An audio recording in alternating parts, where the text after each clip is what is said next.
La puissance de la joie de Frédéric Lenoir. Lu par David Manet. Outre le plaisir et le bonheur, il existe un troisième état, qu'on évoque beaucoup moins et qui est source d'un immense contentement dans la vie. C'est la joie.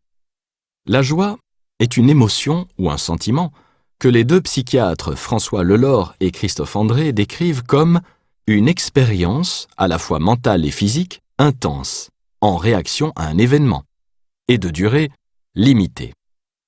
Sa particularité est d'être toujours intense et de toucher l'être dans son ensemble, le corps, l'esprit, le cœur, l'imagination.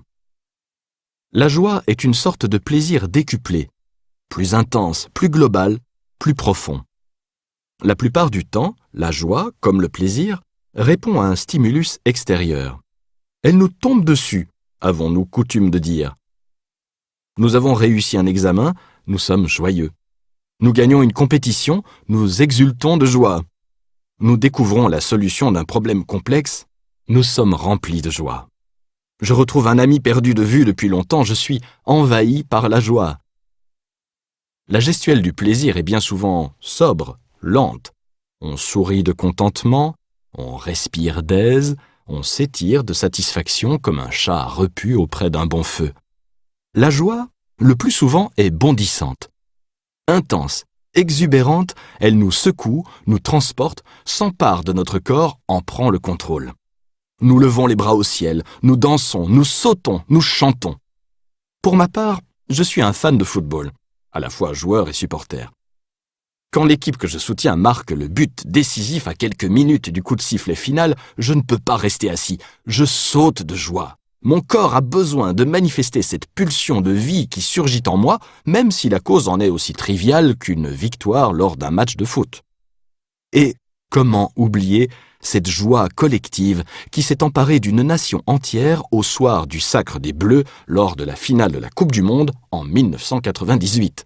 Je reste marqué par ces voitures qui s'arrêtaient net au milieu de la chaussée, par les automobilistes qui en descendaient, non pas pour s'insulter, comme c'est en général le cas, mais pour s'étreindre et s'embrasser.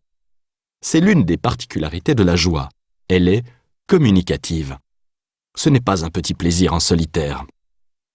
Quand nous sommes dans la joie, nous avons besoin de la partager, de la transmettre aux autres, même à des inconnus. Pourtant, comme le plaisir, la joie est souvent fugace. Nous verrons plus loin que ce n'est pas toujours le cas. Et, quand elle nous submerge, nous pressentons que cela ne durera pas. Ce n'est pas le fait du hasard si une des plus émouvantes cantates de Bach est inspirée par ce souhait universel que ma joie demeure. En même temps que ce sentiment d'euphorie, la joie apporte une force qui augmente notre puissance d'exister. Elle nous rend pleinement vivants. Ne plus jamais connaître la joie entraînerait une grande détresse morale, telle celle que certains d'entre nous traversent à la suite d'un deuil insurmontable, capable d'éteindre toute puissance vitale en soi.